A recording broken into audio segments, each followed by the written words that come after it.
ఇంటి మీద కూడా వాళ్ళనియదు. మా కార్యకర్తలు ఊరుకోరు. టిఆర్ఎస్ కాకి కాంగ్రెస్ ఇంటి మీద వాళ్తే అక్కడికక్కడనే మా కార్యకర్తలు కాల్ చేస్తారు. ఇక మిగిలింది బీజేపీ కదా, నువ్వు చేరబోయేది బీజేపీనే కదా చంద్రశేఖర్ రావు. మేము అదే కదా చెప్పింది, మొదటి నుంచి మేము చెప్తున్నది, మొదటి నుంచి నువ్వు ఆచరిస్తున్నది.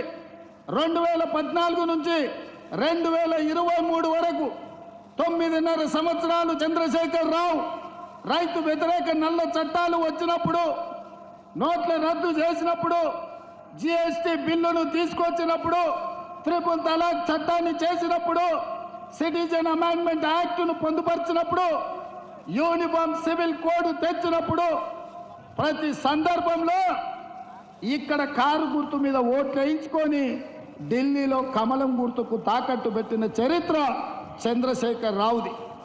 ఇవాళ కూడా ఈ తెలంగాణలో గూడు పుటాని జరుగుతుంది. అంతర్గతంగా ఒక అవగాహనతోటి కాంగ్రెస్ పార్టీని గెలవకుండా అడ్డుకోవాలని బీజేపీ బీఆర్ఎస్ ఈరోజు కుట్రలు చేస్తున్నారు.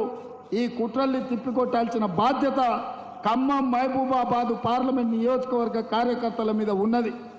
అందుకే మిత్రులారా, కేటీఆర్ చెప్తున్నాడు కారు కొంచెం ఖరాబ్ అయి కార్ఖానకు పోయింది మళ్ళీ వస్తుందని. నేను చెప్పదలుచుకున్నా బీఆర్ఎస్ నాయకులకు, కారు ఖరాబ్ అయి కార్ఖానకు పోలే, కారు అనుంజడి కార్ఖానకు పోయింది.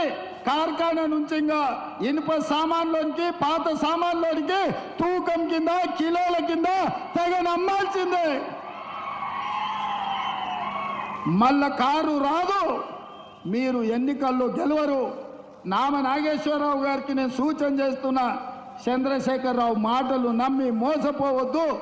నమ్మించి మోసం చేసుట్లా చంద్రశేఖర్ రావును మించినోడు లేడు, ఆ కుటుంబానితో పోటీ పడేటోడే లేడు. అందుకే మిత్రులారా, ఇవాళ చంద్రశేఖర్ రావు కథ అయిపోయింది. మన బోర్ల పడ్డాడు, బొక్కలు ఎరిగినాయి అసెంబ్లీ ఎన్నికలప్పుడు. ఇప్పుడు మిగిలింది పడగ. ఆ పడగ మీద కూడా ఒక దెబ్బ వేయండి, దాంతోనే ఆ కాలనాగు సమస్య తీరిపోతుందని మా మిత్రులకు చెప్తున్నా.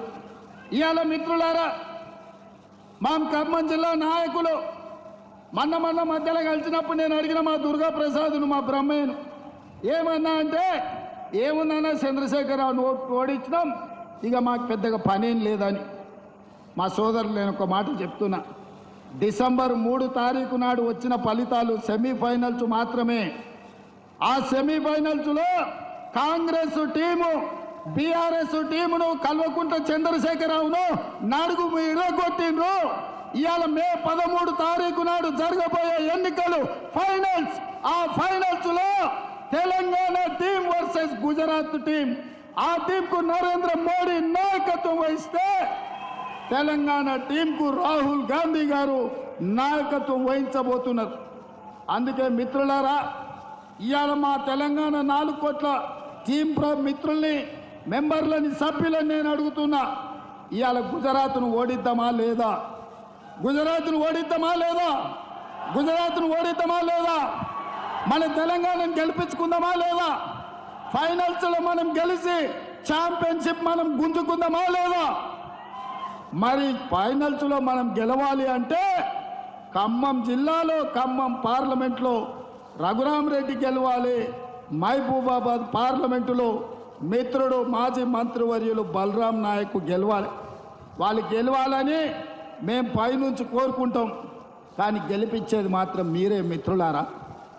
మీ రక్తాన్ని చెమటగా మాసి, చెమటను దారపోసి, భుజాలు కాయలు కాసేలాగా 3 రంగుల జెండాను మోసి రేపు ఎన్నికల్లో లక్షలాది మెజార్టీతోని కాంగ్రెస్ పార్టీ గెలవాలి అంటే మళ్ళీ మీరే కథన రంగంలో దిగాలి, మీరే కార్యోన్ముఖులై ముందుకు నడవాలి.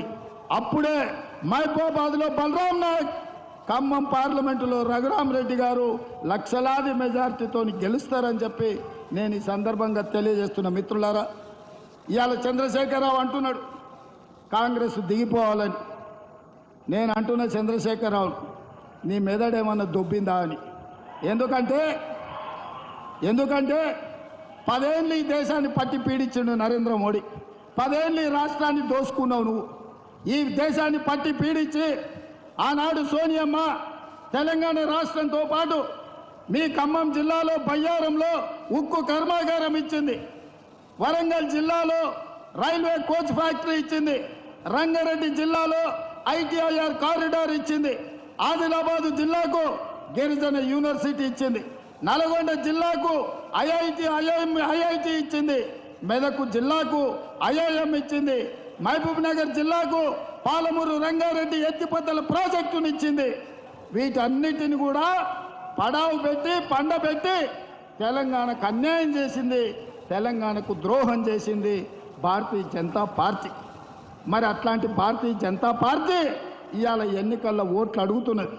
ఇదే కాదు, మన పార్లమెంటు బడ్జెట్ సమావేశాల సందర్భంగా నరేంద్ర మోడీ గారు తెలంగాణను అవమానించిండు.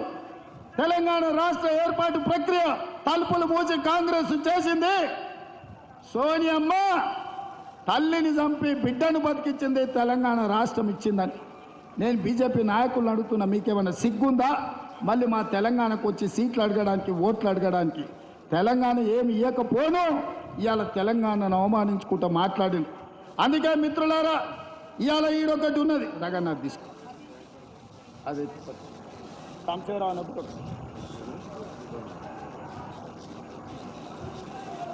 నువ్వు ఒకటి తీసుకున్నా. మిత్రులారా, ఇవాళ ఇక్కడ చూడండి, మనం బయ్యారం ఉక్కు కర్మాగారం అడిగితే బీజేపీ మనకు గాడిద గుడ్డి ఇచ్చింది. మనం రైల్వే కోచ్ ఫ్యాక్టరీ వరంగల్కి అడిగితే